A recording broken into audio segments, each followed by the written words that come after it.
দখলদার ইসরায়েলি বাহিনী এবং ফিলিস্তিন পুরোদমে যুদ্ধ চলছে, যার জেরে পৃথিবী এখন তৃতীয় বিশ্বযুদ্ধের দ্বার প্রান্তে। দর্শক, জানিয়ে দেব হাতে থাকা সর্বশেষ আপডেট আন্তর্জাতিক সংবাদ। প্রথমেই সংবাদ শিরোনাম। নেতানিয়াহুর বাসভবনে হিজবুল্লাহ ড্রোন, আতঙ্কে ইসরায়েল। এরপর জানিয়ে দেব 28 দেশে মোসাদ এজেন্টদের শনাক্ত করেছে ইরান। এদিকে রাশিয়ার মারাত্মক অস্ত্র ধ্বংসে মরিয়া ইউক্রেন। এরপর জানিয়ে দিব রাশিয়ায় হামলা করে যুদ্ধবিরতি বৈঠক ভেস্তে দিল ইউক্রেন। আরও জানিয়ে দিব গাজায় যুদ্ধবিরতি প্রস্তাবে রাজি করতে ইসরায়েলে যাচ্ছেন ব্লিংকেন। সর্বশেষ জানিয়ে দিব গাজায় শিগগিরই বন্ধ হচ্ছে যুদ্ধ। এতক্ষণ শুনছিলেন সংবাদ শিরোনাম, এবারে বিস্তারিত। তবে অনুরোধ থাকবে ভিডিওটিতে একটি লাইক করবেন এবং কমেন্ট করে জানিয়ে দিবেন কোন জেলা থেকে আপনি আমাদের এই ভিডিওটি দেখছেন। নেতানিয়াহুর বাসভবনে হিজবুল্লাহ ড্রোন, আতঙ্কে ইসরায়েল। দখলদার ইসরায়েলের যুদ্ধবাজ প্রধানমন্ত্রী বেনিয়ামিন নেতানিয়াহুর ব্যক্তিগত বাসভবনে হিজবুল্লাহর একটি পুনরুদ্ধারকারী ড্রোন প্রবেশ করেছে বলে জানিয়েছে ইসরায়েলি মিডিয়া। রোববার ইসরায়েলি সংবাদ মাধ্যম জেরুজালেম পোস্ট এক প্রতিবেদনে জানিয়েছে, লেবানিজ সশস্ত্র গোষ্ঠী হিজবুল্লাহর একটি পুনরুদ্ধারকারী ড্রোন সম্ভবত সিজারিয়া এলাকায় ইসরায়েলি সরকারের প্রধানমন্ত্রীর ব্যক্তিগত বাসভবনে প্রবেশ করেছে। ড্রোনটি ইসরায়েলি প্রধানমন্ত্রী বেনিয়ামিন নেতানিয়াহুর বাসস্থানের ফুটেজ নিতে সক্ষম হয়েছে। পাশাপাশি বিষয়টি ইসরায়েলি কর্মকর্তাদের মধ্যে আতঙ্ক ও ভীতির জন্ম দিয়েছে বলেও প্রতিবেদনে উল্লেখ করা হয়েছে।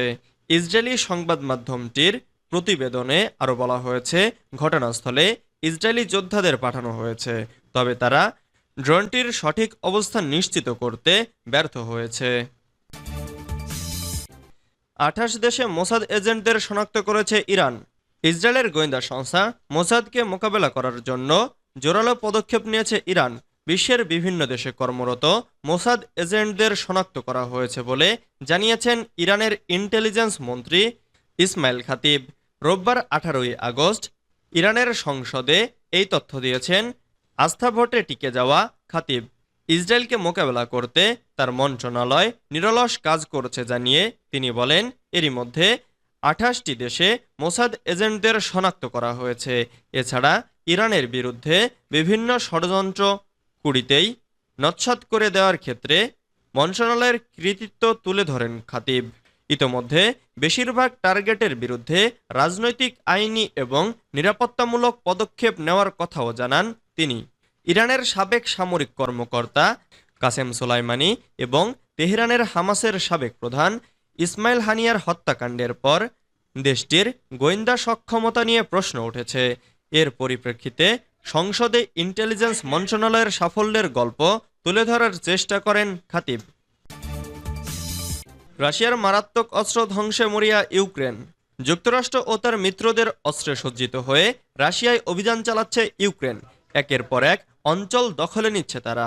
রাশিয়াকে দমিয়ে দিতে দেশটির সবচেয়ে মারাত্মক অস্ত্রকে টার্গেট করেছে ইউক্রেন। কুরস্ক অঞ্চলের সীমান্তবর্তী এলাকায় ইউক্রেন বাহিনীর নিয়ন্ত্রণ যতটা শক্ত হচ্ছে ততই যেন আরও দুঃসাহসী হয়ে উঠছে তারা। আর তাই পাশার দান উল্টে শিকার এখন শিকারীর ভূমিকায়। মার্কিন সাময়িকী নিউজউইক এক প্রতিবেদনে জানিয়েছে, ইউক্রেন বাহিনীর কাছে খাবি খাচ্ছে মস্কো। একের পর এক ড্রোন হামলা চালিয়ে রাশিয়ার সামরিক বিমান ঘাঁটি গুড়িয়ে দিচ্ছে ইউক্রেন বাহিনী। চলতি সপ্তাহের শুরুর দিকে রাশিয়ার ভোরোনেজ, কুরস্ক ও নিজনে নাভগোরদ অঞ্চলে অবস্থিত 4টি সামরিক বিমান ঘাঁটিতে দূরপাল্লার ড্রোন দিয়ে হামলা চালিয়েছে কিয়েভ। এতে কোমর ভেঙে যাচ্ছে রাশিয়ার বিমান বাহিনীর। রাশিয়ায় হামলা করে যুদ্ধবিরতির বৈঠক ভেস্তে দিল ইউক্রেন। 2022 সালের ফেব্রুয়ারিতে ইউক্রেনে সামরিক আক্রমণ শুরু করে রাশিয়া। 2 বছর পেরিয়ে গেলেও এই যুদ্ধ থামার কোনো ইঙ্গিত লক্ষ্য করা যাচ্ছে না।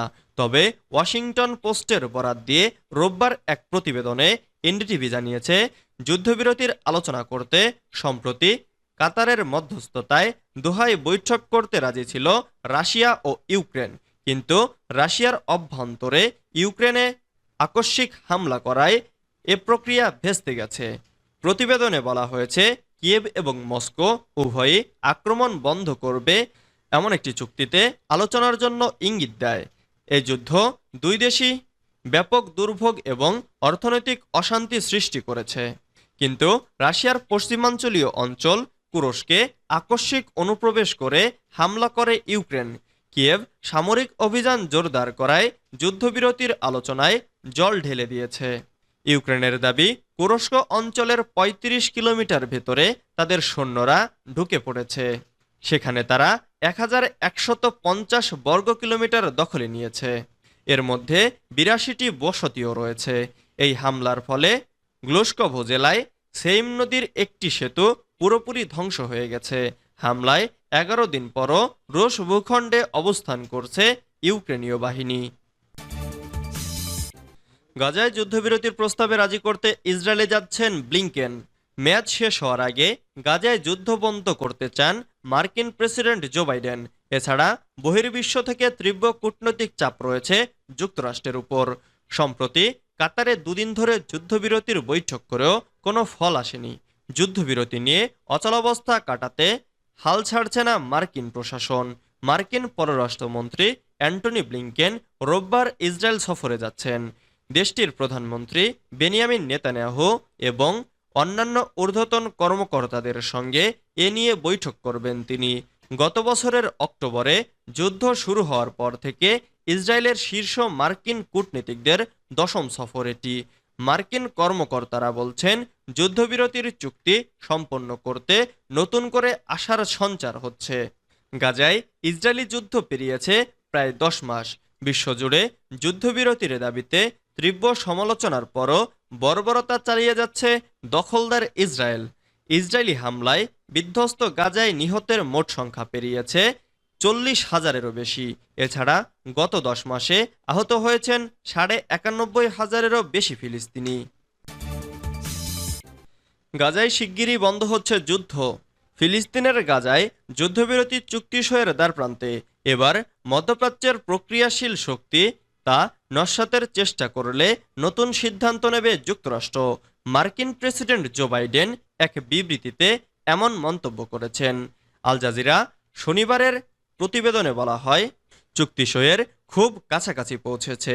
গাজায় যুদ্ধবিরতি নিয়ে আলোচনা শুরু হওয়ার পর এ প্রথম এত কাছে আমরা। এখানে আরও অনেক ইস্যু আছে। এ নিয়ে চুক্তি ব্যর্থ হলে আমরা আর এখানে থাকব না। কিন্তু আমি মনে করি এবার আমরা কিছু একটা করতে যাচ্ছি। জো বাইডেন আরও বলেন, পররাষ্ট্রমন্ত্রী অ্যান্টনি ব্লিংকেন শনিবার মধ্যপ্রাচ্যে যাবেন। তার উদ্দেশ্য হলো